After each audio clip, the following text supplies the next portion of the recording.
At a Darwin athletics track, Olympic champion Nova Peris passes on some words of wisdom. If you run like this, then your legs will follow.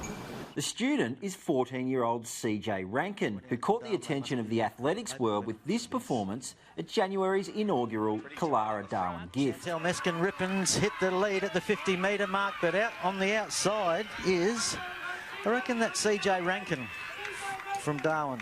I had no idea that there was a race on, and my coach, Tara Everett, she rang up and called to meet up at the Oval, Nightcliff Oval, and there's this 100-metre race, and then showed up and ran.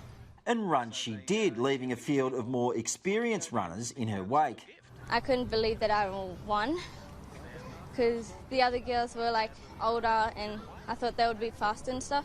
The race was the brainchild of another former Olympian, Vander-Kuyp, and the Killara Foundation, which supports young Indigenous Australians into sustainable employment. I've seen the opportunity to really go and promote athletics and get out there to Katherine and Darwin, and also there was a gift run in Broome, and really to try and attract some talent and get some young guys and girls interested in the sport of sprinting.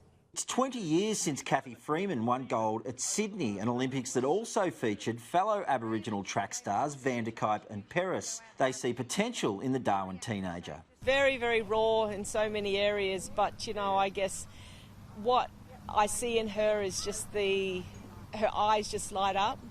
You talk about the love of athletics. Peris was the first Aboriginal Australian to win Olympic gold, starring for the Hockeyroos at Atlanta in 1996, before turning her hand to athletics. She was also the first person to carry the Olympic torch ahead of the Sydney Games. Look, it was phenomenal, you know, to be that first Olympic torchbearer at Uluru, here in the Northern Territory, on sacred ground, and the torch was never meant to go out, and it went out 3 times during the time that I was holding it. So, you know, I got to showcase, you know, to the world Aboriginal Australia. For Vander-Kuyp, one night is still etched in his memory 2 decades on. Yeah, I only just play the tapes and you realise how loud the roar was when you walked out in the stadium. Peris and Vander-Kuyp are now part of a new Australian Olympic Committee Indigenous Advisory Board. Their aim is to support and inspire the next generation of Aboriginal and Torres Strait Islander athletes. There has to be, you know, real outcomes to be supported, to be mentored, and to have the right, you know, equipment and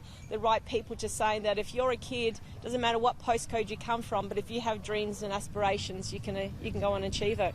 For tomorrow's stars, there's already a generation of champions to look up to. I'm able to do the stuff that she can and follow her footsteps and stuff. Matt Cunningham, Sky News.